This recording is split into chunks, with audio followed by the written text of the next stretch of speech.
वच्छी आत्या, तुमच्यासारख्या नाही जमल्यात, पण तूप लावून आणल्यात हा.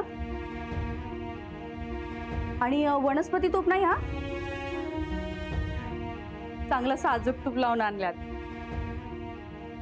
मोठ्या घरची माणसं म्हणून मुद्दाम मार्केटमधून 100 ग्रॅम साजूक तुपाचा डब्बा मागवला. हा हा सगळ्यांनी. काय बोलू ग बाई, तू तर माझी बोलतीच बंद केलीस राजा. काहीही बोलू नका तुम्ही. अहो तुमच्याकडूनच तर शिकलो आहोत आम्ही. माणसानं माणसासाठी उभं राहायचं असतं.